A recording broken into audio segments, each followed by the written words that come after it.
प्रिय विद्यार्थियों, इस कोरोना महामारी में आप जहाँ भी हैं, जैसे भी हैं, स्वस्थ रहें, ईश्वर से मेरी यही कामना है।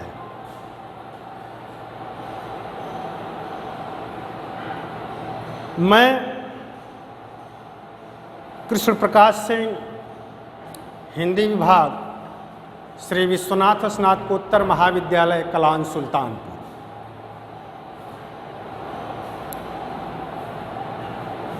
महाविद्यालय द्वारा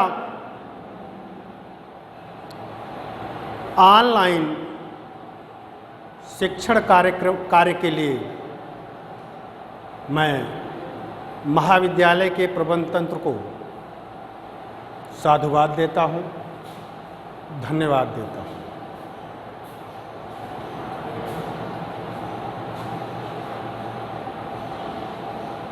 मैं बीए भाग 3 के हिंदी के प्रथम प्रश्न पत्र पर आज आप लोगों से चर्चा करूंगा। प्रथम प्रश्न पत्र का नाम है आधुनिक अवधि काव्यधारा। इस आधुनिक अवधि काव्यधारा में कई कवि हैं। उन कवियों में सबसे प्रमुख कवि त्रिलोचन शास्त्री, जिनकी कविता का नाम है अमोला। त्रिलोचन शास्त्री और अमोला पर मैं आपसे चर्चा करूंगा। मेरा आज का विषय है अमोला की धरती।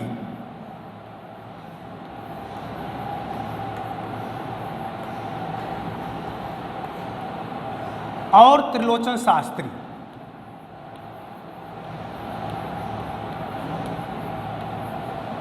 त्रिलोचन शास्त्री, अमोला की धरती और त्रिलोचन शास्त्री। अमोला कविता पर बात करने से पहले थोड़ा सा त्रिलोचन शास्त्री के बारे में बातचीत कर ली जाए तो अच्छा रहेगा। त्रिलोचन शास्त्री अवधी और खड़ी बोली के बहुचर्चित कवि हैं। इनके बचपन का नाम वासुदेव सिंह है। इनका गांव सुल्तानपुर जिले के कादीपुर तहसील में है, जिसका नाम है कटघरा चिरानी पट्टी।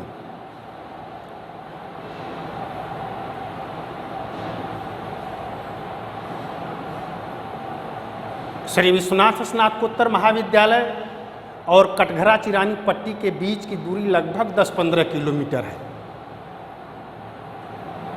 यह सुखद संयोग है कि जिस कवि को मैं आप लोगों के सामने रख रहा हूँ वह बहुत करीब है, हमसे भी, महाविद्यालय से भी, क्योंकि अवधांचल का वह कवि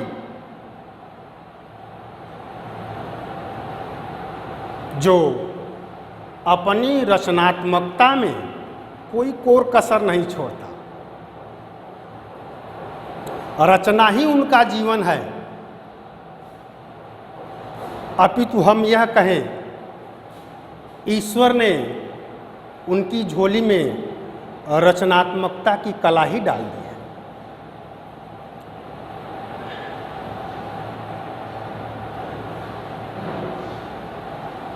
छोटे से गांव में पैदा होना, ग्रामीण परिवेश में रहना, उठना, बैठना, जीना, फिर उसे छोड़कर कभी बनारस, कभी भोपाल, कभी सागर, कभी दिल्ली तक भटकना,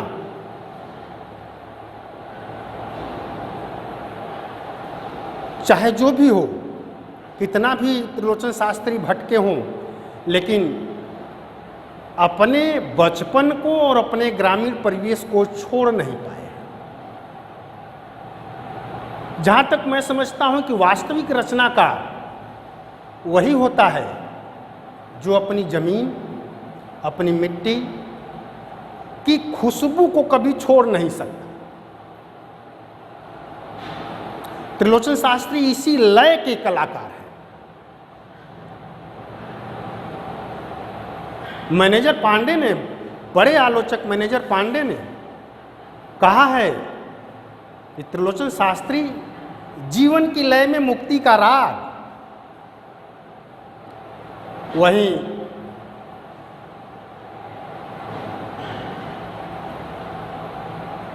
कुछ और आलोचक कहते हैं कि यह पौधा जो निर्वाक खड़ा है। यहां तक कि नामवर सिंह बड़ी बेजोड़ बात कहते हैं कि त्रिलोचन की कविता में नए काव्य शास्त्र की तलाश की जाए। यदि शास्त्रीय पद्धति से, शास्त्रीय रंग से कुछ परहेज हो तो काव्य दृष्टि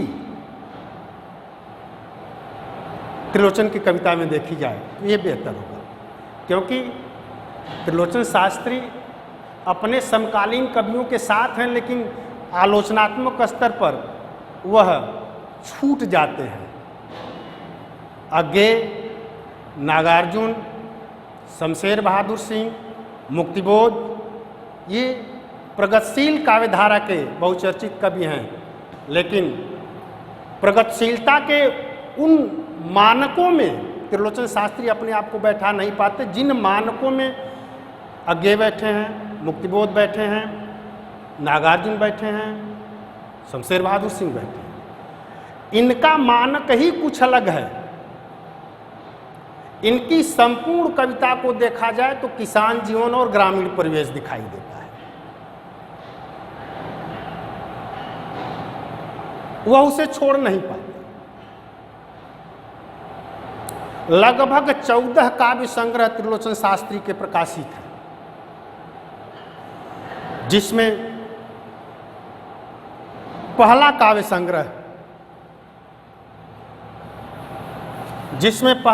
संग्रह धरती है,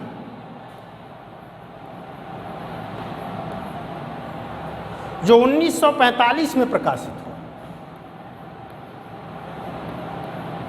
1945 में प्रकाशित हुआ और इनका अंतिम काव्य संग्रह अमोला है, जो 1987 में प्रकाशित हुआ। मैं उनके काव्य संग्रहों के नाम गिना दूं, कोई अतिशयोक्ति नहीं होगी। पहला काव्य संग्रह धरती 1945 में प्रकाशित हुआ। दूसरा काव्य संग्रह गुलाब और बुलबुल 1956 में प्रकाशित हुआ। 45 और 56 के बीच में बड़ा अंतराल रहा, तब तक त्रिलोचन शास्त्री की कोई कविता नहीं आई थी, कोई काव्य संग्रह नहीं आया था। लेकिन 56 के बाद 87 तक लगातार उनके काव्य संग्रह आते रहे। दिगंत काव्य संग्रह 1957 में प्रकाशित हुआ।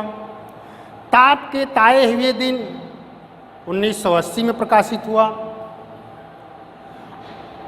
शब्द काव्य संग्रह ये भी 1980 में प्रकाशित हुआ। उस जनपद का कवि हूँ वो भी 1981 में प्रकाशित हुआ। अर्घान काव्य संग्रह यह भी 1983 में प्रकाशित हुआ। अन कहानी भी कुछ कहानी है 1985 में प्रकाशित हुआ। तुम्हें सौंपता हूँ 1985 में प्रकाशित हुआ। फूल नाम है एक, ये भी 1985 में प्रकाशित हुआ। देश काल 1986 में प्रकाशित हुआ। सबका अपना आकाश 1987 में प्रकाशित हुआ। और अंतिम कविता संग्रह अमोला यह भी 1987 में प्रकाशित हुआ। जन कवि के रूप में नागार्जुन को भी देखा जाता है। मुक्तिबोध एक अलग ट्रेंड के कवि हैं। शमशेर बहादुर सिंह, जिनके बारे में आलोचकों की राय है कि ये कठिन कवि हैं, इनकी कविता जल्दी समझ में नहीं आती। कवि किस कोठे से बोल रहा है, आलोचक इसे पकड़ नहीं पाते। कहते हैं, मैंने देखा है, सुना है, केदारनाथ सिंह को भी सुना है, नामवर सिंह को भी सुना है, और लोगों को भी सुना है, लेकिन नागार्जुन जन कवि हैं, बड़े सहज कवि हैं। लेकिन त्रिलोचन शास्त्री भी जन कवि हैं और सहज कवि हैं। इनकी कविताएं में जितनी सहजता है, भाषा में जितनी सरलता है, भाव में जितनी प्रवाहमयता है, वह पाठक को बांधे रखती है, जबरदस्त तरीके से बांधे रखती है।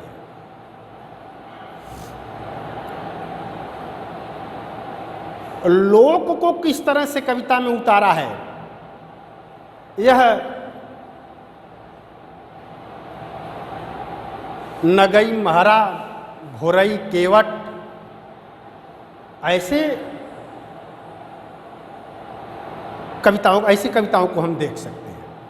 हालांकि धरती उनका पहला काव्य संग्रह है और उस पहले काव्य संग्रह के चलते ही उन्हें धरती का कवि कह दिया जाता है, और खुद उनका एक काव्य संग्रह आता है, मैं उस जनपद का कवि हूँ।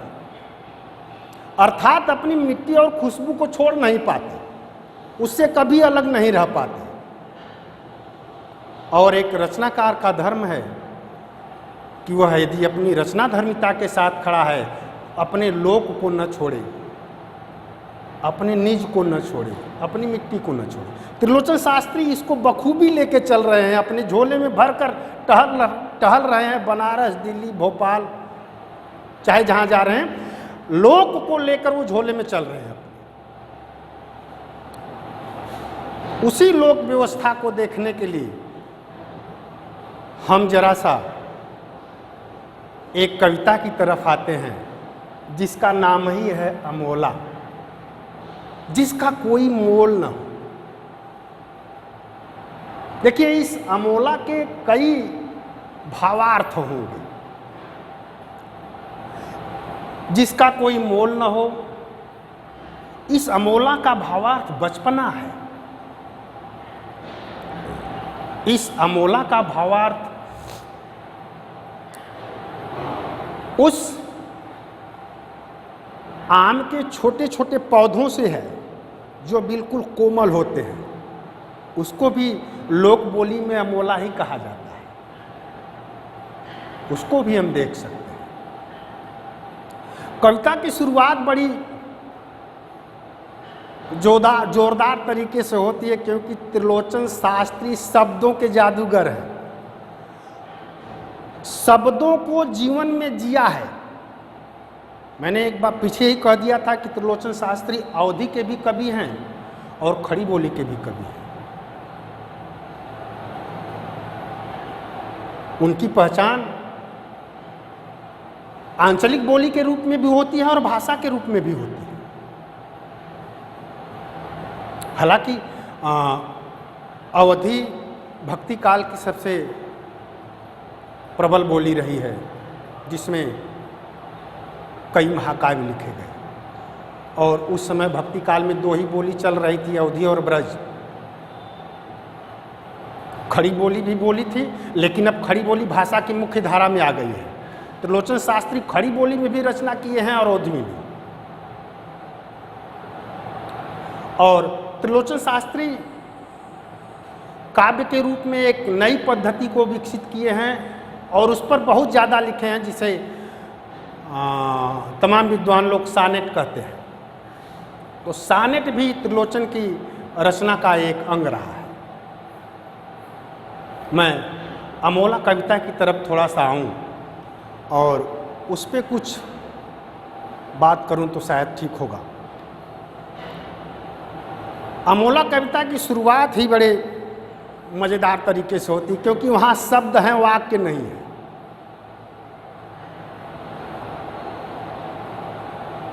उठे चले बैठे ओलरे हरताई, यह एक पंक्ति है।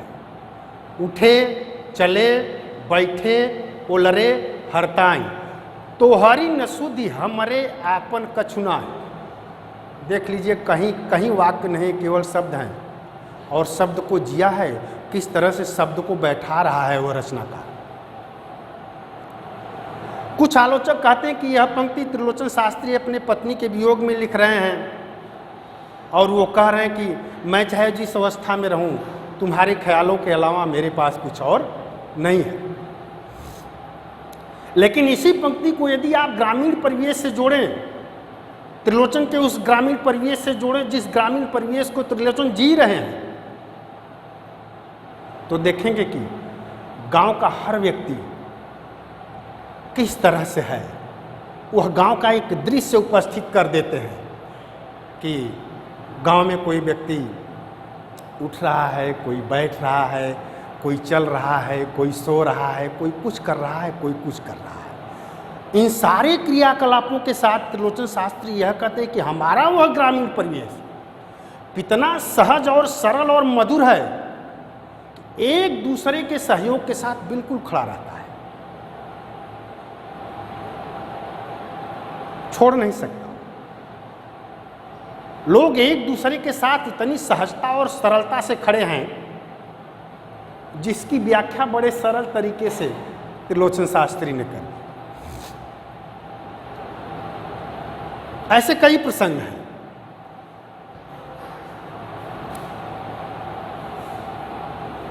ऐसे तमाम प्रसंगों को यदि देखना हो, थोड़ा सा मुझे कविता की तरफ जाना पड़ेगा। बिना कविता के कुछ बन नहीं सकता, ये सच है। मूल पाठ कविता का होना बहुत ज़रूरी है। मैं थोड़ा सा आप लोगों से शेयर करूंगा मूल पाठ।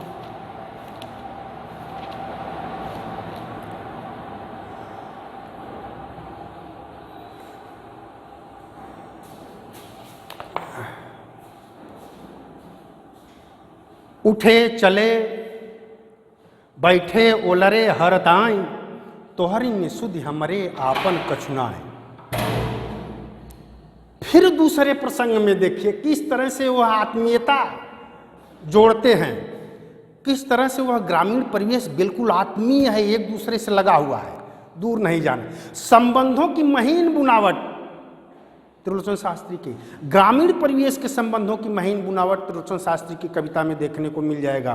दूसरी पंक्ति है, जरा गौर करिएगा। तो है देख सब देखे देखे सी आंख, अब का देखे चित्त अधिक अभिलाख। तो है देख सब देखे देखे सी आंख, अब का देखे चित्त अधिक अभिलाख। देखिए संबंधों के बारे में कैसे कह रहे हैं कि जैसे मैंने तुमको देख लिया तो मैंने समझ लिया कि सबको देख लिया, अब चित्त में कुछ देखने की अभिलाषा नहीं है। देखने की अभिलाषा तो तुलसी बाबा रामचरितमानस में बहुत जगह करवाते हैं, बहुत जगह करवाते हैं। लेकिन त्रिलोचन शास्त्री अपने आप में अनूठे हैं। कला पक्ष की बात करें, कविता के कला पक्ष की बात करें तो त्रिलोचन शास्त्री अपनी ही कविता में एक बात कहते हैं, अंतिम लाइन है उनकी इसी अमोला कविता में, अंतिम पंक्ति के रूप में कहते हैं, रचना देखत बिसरई रचनाकार, तब रचना कई रूप होई उजियार। रचना वह होती है जिसे देखकर खुद रचनाकार ही आश्चर्यचकित हो जाए कि आखिरकार ये मैंने रचा है कि किसी और ने रचा है, तब तो रचना की सार्थकता होगी, अन्यथा बाकी तो सब निर्माण है। क्योंकि अज्ञे ने कहा है कि रचना इंस्पिरेशन के क्षणों में होती है, बकिया तो निर्माण होता है। उसी को त्रिलोचन शास्त्री किस तरह से कह रहे हैं कि रचना देखत बिसरई रचनाकार, तब रचना कई रूप होय उजियार। धन्यवाद मित्रों।